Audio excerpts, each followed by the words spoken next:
right, Scott?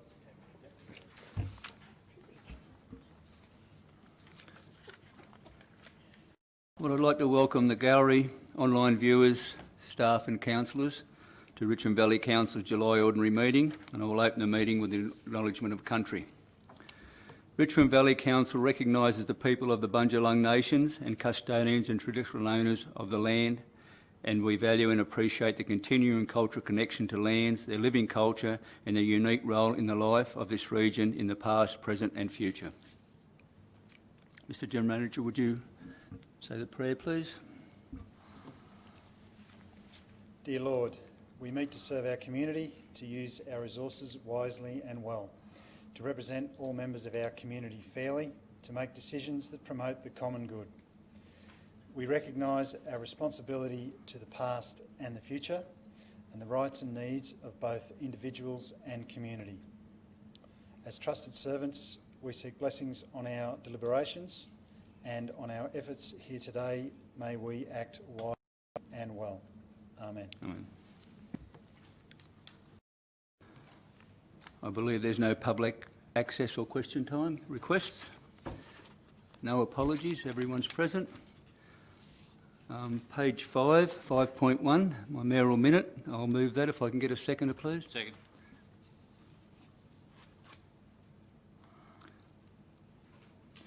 Councillors, this report's pretty self-explanatory. I just believe that having one representative for Parliament representing us for the Richmond Valley and the whole council being in one electorate has been very beneficial to us, and I believe that we need to put that submission in, which has happened, and I'd like to get your endorsement for that. And councillors were distributed with an email explaining the situation. There was no feedback, so I think we're on the right direction. But if anyone would like to speak, I'd invite them to, please. Councillor Simpson. Yeah, look, I'd just say that I couldn't agree more, and that the numbers currently sit within the allowable range. I don't understand why any move to change it is afoot at all, really. I mean, I understand there has to be a review, but it certainly makes no sense that that the LGA area be split up into different electorates. As the report says, it happens every second election, and the suggestions have come from the three major parties, the Liberal, Labor and National parties. So we've responded to their submissions, and where it goes from here, we'll wait and see. But it is a 12-stage progress, and we are now up to stage 4. There's no date given when the next stage will occur, but we'll be watching it and respond accordingly when it happens. Councillor Morrissey. Through you, Mr Mayor. In the second paragraph, third paragraph, sorry, Council was not notified of the consultation process. There was limited time to respond to the suggestions. Would there be any reason? Do you know why that? No, I don't know. Nothing given? No, but we're. I actually noticed it first on Facebook, and then it was made aware to by a staff member, and then we responded. Councillor Humphries. Yeah, Mr Mayor, if I've read this incorrectly, please stop me. But the New South Wales Liberals and the New South Wales Labor, bless their little hearts. But if they do if what they're suggesting happens, Richmond Valley Council will either be left headless or have our feet kicked out from under us. And I think it's a disgraceful, even a disgraceful suggestions. It makes me feel a little sceptical. I'm interested to know I think it was a great idea for Richmond Valley Council to put forward the Wardell idea. And the most important thing, they're jeopardising, by even suggesting having more than just one contact, they're jeopardising and making it so time-consuming to get our grants. And grants are such a big part of our Richmond Valley Council revenue, or any council's revenue. And as Councillor Simpson said, even with the growth, put it into those figures, there's plenty of padding in those figures. They're well within the suggested amount. So Richmond Valley, keep putting in a submission when every opportunity that you can, and just no thank you. Well, that 10% variance hasn't been, and doesn't look like it will be for a while, but as you mentioned, if Ballina overreaches, there's always the proposal where Wardell could go into electorate, which is close to Broadwater, so I think that would be the best way. But there are a lot of other councils that are split in different areas, but it's worked well for us to have one representative before, and I like to see that carry on. I can't understand how they, the suggestions that they've come up with there, how they can balance their numbers. It just doesn't add up to me. Just a quick overview, the numbers wouldn't add up. Well, mind you, it comes from different parties. Hasn't come from the government. It's come from different parties, but one could think maybe they're looking to be advantageous for their election future, but we shouldn't think like that, I suppose. Any other speakers? All right, I think I've said enough, so I'll put that motion. All those in favour? Carried. Thank you. Confirmation of the minutes. Can I get someone to confirm the accuracy of the minutes? Moved. Councillor Simpson. Second. Councillor Hayes. Has anyone got any concerns with the accuracy? I'll put that motion in. All those in favour? Carried. Page 9, matters arising out of the minutes. Has anyone got any matters arising? Councillor Morrissey. Yes, Mr Mayor. I asked a question last meeting in relation to your attendances and that sort of report, and asked about Minister Toole. There was more discussion to happen after that time. Is that right? Mr General Manager, have you had it was on the roads, maybe not with Mr Toole, but maybe with the government department since then? We're actually in quite regular communication with Transport for New South Wales, as they're now known. Their department, Director Jones and myself, met with them on, must have been yesterday. Yes. Lots happened in between. On a number of items. So, yeah, and I've also, not last Friday, the Friday before, had phone conversations specifically about Woodburn-Corrico Road. So, yeah, there's discussions happening, and we're pushing hard and hopeful that we can get some success with some funding coming our way. Thank you. Any other matters arising? Declaration of interest. Any declarations? Nil. Petitions? Nil. Notice of motions? Nil. On page 10, my attendances, I'll move those. Second.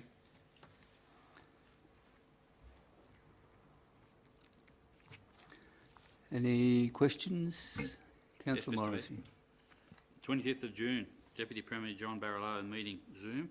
Various matters discussed. Anything of significance? Nothing real significant, only the Deputy Premier didn't show, so we talked to two of his top staff officials. That didn't start off real well, but they well accepted, and a lot of bushfire recovery because he's a minister for that. We talked about future grants. But no, it was very beneficial, I think. They understand where we're coming from, and we talked about delays, how we think it could be made quicker and streamlined, and they took that on board. But, yeah, it would have been nice to have him talking on the phone, but he had other more pressing business apparently. And the other one on the 8th and 9th of July in relation to the newspapers. Yes, as we all know, Northern Star and Richmond River Express have ceased, and these are two new publications, and it was a pleasure to go to both their launches. The Richmond River Independent was held up at Kyogle in the evening, and the next day the Northern Rivers Times was held at the Heartland shop there, and they were both well attended, and I wish both of them all the best for a great future, and I think our community accepted those publications as good as, if not better than, the previous one. Thank you. Any other question? That motion then, all those in favour? Carried. Delegates' reports are nil. Matters for determination without debate. Has any councillor got any matters? Councillor Humphries? 16.1. 16.1.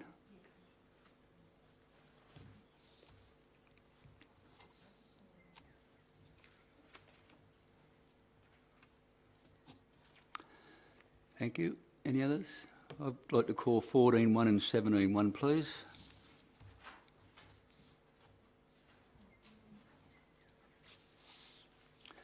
The number of the rock fishing, which that one. Sorry? The rock fishing one? Yeah, 17.1. that's it, Yep, yeah, yep. 14.1, 16.1, 17.1. Any other? All right, well, I need a motion to include 15.1, 18.1. Oh, sorry, 18. No, that shouldn't. No, that's not. Should not be. 14.2 and 15.1.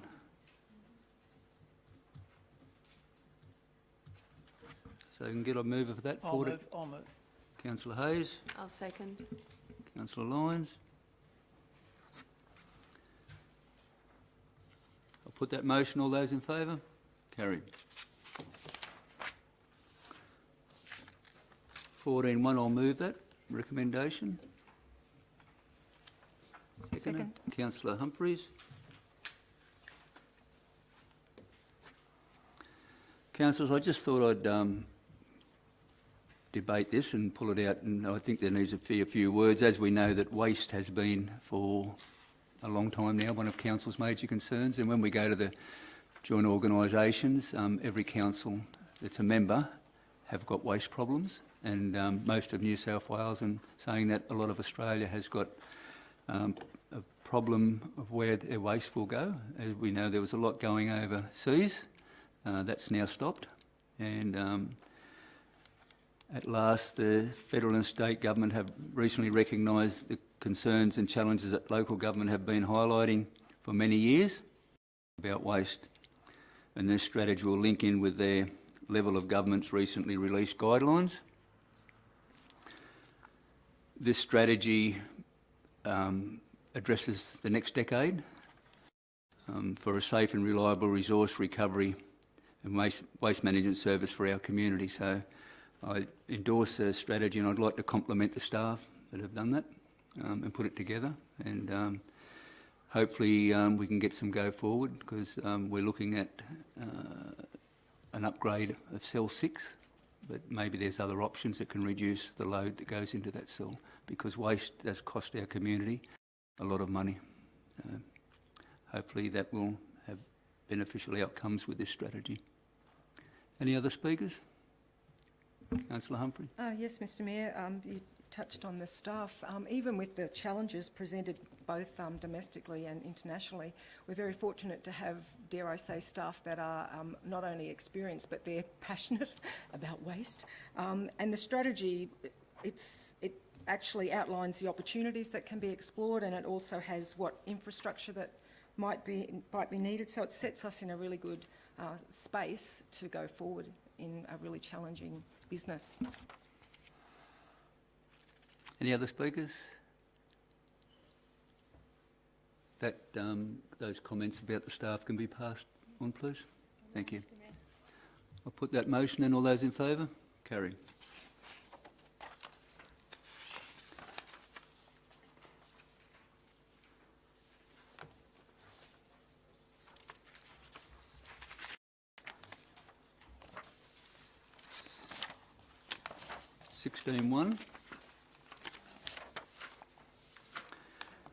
Councillor Humphreys, now that the tenders have been reviewed and sorted, this matter, because of the Local Government Act and its design for tenders, it really needs to go into closed council with the other tenders later on.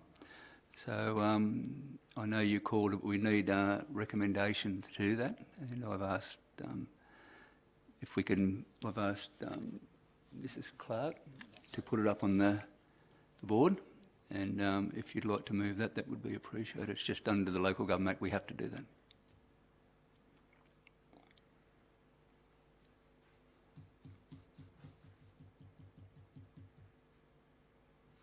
That's perfectly fine to move that. It was my reason for calling it was around more information to council. So yes, I'm more than happy to move that. Seconder, Councillor Morrissey. It's just confidential information in there. Any speakers? Put that motion then. Carried. I think it's 17.1, the next one, over the page.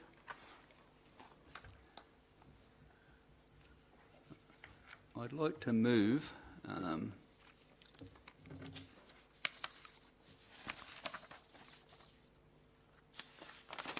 one as written, the recommendation.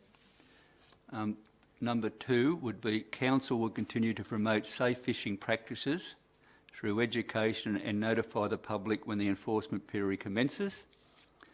And 3, a report be provided to council every 12 months providing an update on the Rock Fishing Safety Act 2016, including regulatory action taken within the period. If I can get a seconder, please. Move that.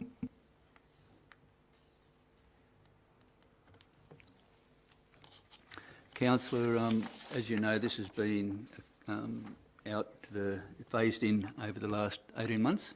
I think it's been pretty well received. There's a couple of meetings and information nights at Evans Head, and it's pleasing to see that the rangers have not reported any instance of rock fishers not wearing life jackets. I know that they haven't had the resources to fully police it, but it's great to see that the fishers are listening, and I just felt that it'll come in on the 27th, and we need to explain and put it out there that we're going to start enforcing that, because sometimes people don't see it and understand it, so I think we need to go back to the community and let them know what is occurring. And I know the report says that there would be a report coming every 12 months, but it doesn't say that in the recommendation, so I just thought we needed to tidy that up. So, any speakers? Yes, thank you. Yes, I noted that myself, Mr Mayor, so that's good to have that in the recommendation. I wanted to ask, it says there that, that council did plan to hold an additional workshop coming out of the educational period, but because of COVID. So my questions would be, did we decide to do something else because we couldn't do that? And secondly, what's the budget like? With everything that we did, the signs and all the meetings and that, I'm sure that we've probably expended that 33,000, and what will the budget be going forward? Thanks. Mr Gator? Mr Gator? Yeah, so we didn't end up having the third workshop as planned, but we've spent quite a bit of the money on educational material, and that's available at our visitor information centres. We had a heap of fishing shirts made, hats, all with the rock safety fishing logos and whatnot, and also a number of flyers done. So we're also looking at further getting some some truckers' hats and whatnot made as well to further promote it. And yeah, that's about it at this stage. Moving forward, we haven't actually included any money in next year's budget for anything, but that is something that we can take into account when putting those budgets together. And I guess we possibly don't need it if there are still some and you have resources. But I guess in the next few days we'll do a bit of work around the community, letting the community know that they're likely to be fined after Sunday if they don't follow the rules. So, yeah. Councillor Simpson. Yeah, question, Mr Mayor. Do we know what our neighbouring councils are doing, as in Ballina and Clarence, in relation to this? I believe Ballina are in line for it. Yeah, through you, Mr Mayor. Ballina have opted in. As far as Clarence goes, I'm not too sure, Councillor Simpson, but I can find that out and let you know. And when you say they've opted in, is it a... Look, why do we opt in to legislation? I don't quite understand. If it's legislated, I don't understand that you can opt in or out of it. I believe it's when you're in a high-risk area. So we've been notified that we are one of the high-risk areas in the state. So we really didn't have a choice. We opted in early so we could actually get that grant funding. But since then, I think once it becomes legislation, yes, you don't have a choice. But if you opted in earlier, you got the $33,000 funding to be able to promote it. which Ballina did opt in before the closing date as well, I believe.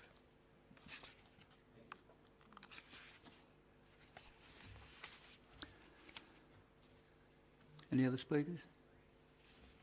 I'll put that motion then. Those in favour? Carried. Page 28, matters for information, item 18. Could I get a mover, please? Moved. Councillor Simpson, seconded Councillor Lyon. So, any councillor got any items they'd like to comment on or questions? Yes, Mr Mayor. Councillor Morrissey. The fundings, the grant applications, well, that's in Yeah. Yep. Page. 40. Could you tell me what the chatterboxes are, please? I asked the same question.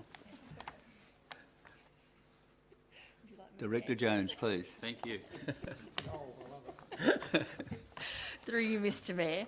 That was a quirky name that we put to a structure. They're quite common. So the Shared Spaces grant is about revitalising urban spaces and getting people to spend more time. So they call them parklets and things like that. So they're sort of a seat on a trailer that you can pull into a CBD area with some greenery around it, which promotes people sitting down and having an enjoyable experience within the CBD.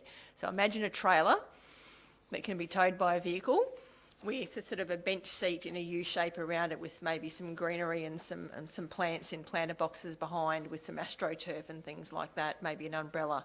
So it becomes a more attractive place to sit in the streetscape and it encourages visitation. Maybe not under COVID conditions, but later on down the track. We have a picture. We can just share it with you later on. Thank you. That would be good. Yes.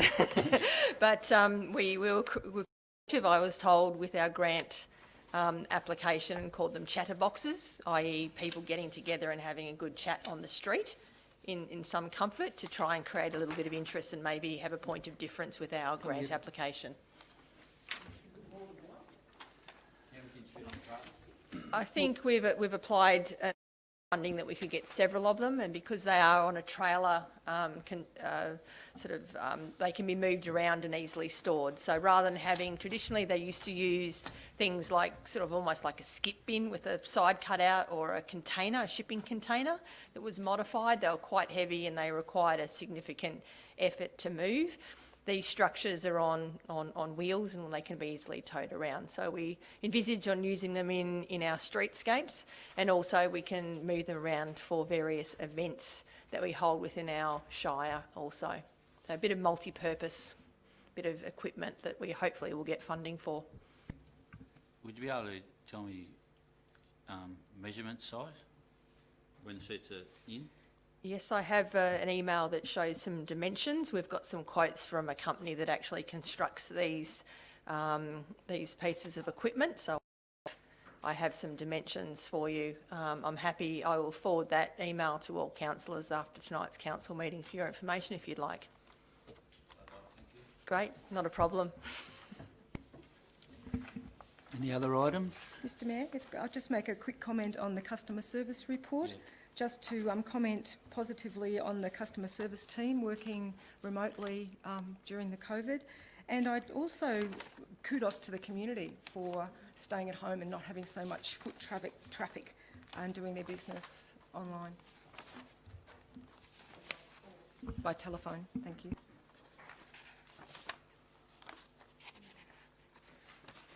Any other? I'll just make a comment on some of those grants.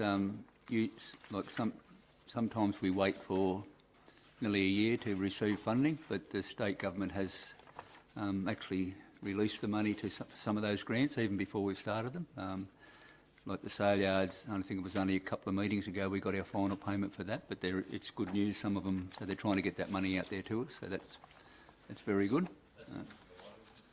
Sorry? Yeah, and some other sporting things, so that's a good. The disappointing correspondence there is from Target. You would see that. They made their final decision. We've tried, and I just think there's no need to keep pursuing it. They're pretty resolute in their decision, and we need to move on, and hopefully another outlet would start up in Casino and be a benefit for our community. But we did try, and that's all we can do. Any other matters? Mr Mayor, to make a comment, this will be the Rouse letter, the Rouse County Council letter in this one. If I could make a couple of comments and then you might fatten it up. I just wanted to make comment that I supported the Dunoon Dam option when this was at council, and reading from my notes on the day, I made my assessment based on the whole of life assessment, and it was the lowest cost option. It's also the highest yield of water beyond the 2060. There's a possibility, we believe that there's more possibility of actually attracting funding for this option.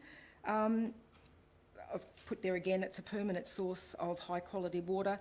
The timing has become critical, so it's really important to get a wriggle on. I think it was, it's required by, I think it was 2022, and if we delay any further, it will just mean more aggressive and more water restrictions. So I look forward to seeing, we extended the public submission time, and I look forward to seeing what actually comes back from public submission. And Rouse is working really hard to get out there within the community and on the web, and any which way they can go about this. Thank you. Thank you. Just one comment. It does look good. It's pleasing to see that Rouse actually put that out so that you could do the flyover and everything. There was a couple of glitches with it when I tried to look at it, but I think that's really, really good, because I know there's going to be a lot of people who are for it, but also an awful lot of people who are against it, especially with concern with where there's some Aboriginal sort of concerns with siting and that. But yeah, so far it looks really good and they're doing a positive way, but yeah, we'll see how it works out. If I could just make a comment to that. I believe, and I think that they could prove it, Rouse County Council has an incredibly good relationship with the Indigenous community. They have a RAP that they have representatives on, and they have representatives from all the Indigenous peoples in the region. They also in future plans, one of the features that I'm sure I read was further consultation with the Indigenous and around the cultural. So I don't see that as being a barrier, and I really think anyone, take it on board. I'm really keen to see what people come up with, but if they read the strategy around the groundwater and the indirect potable and reuse water and the desalination, I don't know. I could make no other decision with the information that I had at the time. There's been a lot of avenues looked at and alternatives. But they've all fallen off and faded away, and it's, groundwater now is becoming a big issue, and they're saying that they can't hit the aquifers. So sooner or later, Rocky Creek Dam has been supplying water now for 50 to 60 years to a community that was most probably designed for a quarter to a third of the population of today. And something needs to be done. I believe we dodged a bullet last year with the drought and got dry, and it could have turned very nasty. So this will be a 10-year project most probably from start to finish. But if we don't start now, sooner or later, there's going to be major concerns. The Lismore source was put in years ago because of drought problems. It was an emergency source, cost millions and millions of dollars, high on energy use, and to pump water 17 kilometres comes at an expense. But when you've got no water, you have to do the emergency supplies. I believe this planning and the research has gone into this dam. Rocky Creek's lasted for decades, and if we can get this built, it will last for decades too. But we've got to think of the future. And the way Ballina and Byron are growing, we just need water. And desalination's not the way. You have problems with salt. And so I know there will be objections, but if anyone can tell me where you can put a dam and there'll be no objections, I'd like to see that happen. So, yeah, there's going to be a few battles to be fought, but hopefully everyone can see it at the end of the day that that's the most beneficial thing for the whole community, 4 council areas in this. So thank you, Councillor Humphries, for raising that issue. Any other items? Right, I'll put that motion in. All in favour? Carried.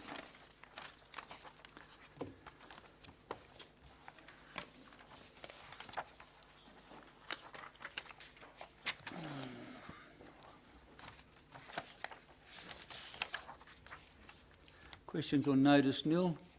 Questions for the next meeting in writing. Has any councillor got a question in writing? Nil. I need a motion to go into closed committee. Item 21. Councillor Morrissey. I'll second it.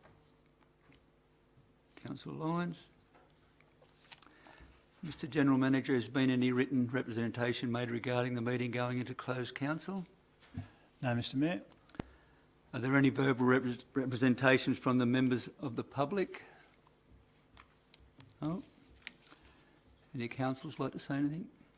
I'll put that motion then. All those in favour? We are now in closed committee. I'll ask for doors to be closed.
Ben, could you, or Dave, could someone open the door, please?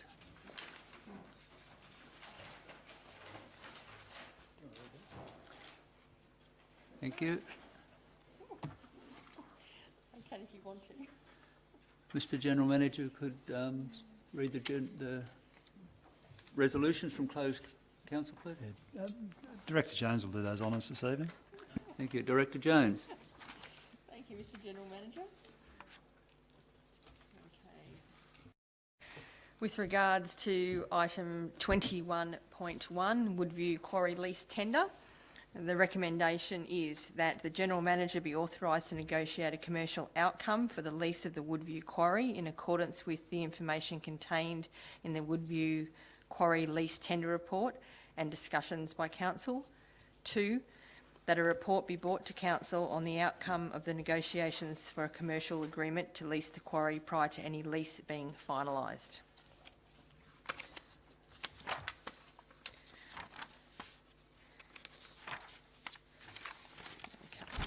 In relation to item 21.2, plant hire service tender, the recommendation is that the Council appoint all compliant tenderers to a panel to provide various plant hire services for the period of 1 July 2020 until 30 June 2022. 2, provision be allowed for a 2 times 1 year extension to the contract based on satisfactory contractor performance. And 3, the General Manager be authorised to negotiate and finalise the terms and conditions of any contract or agreement, including a fixing of the seal of Council when necessary.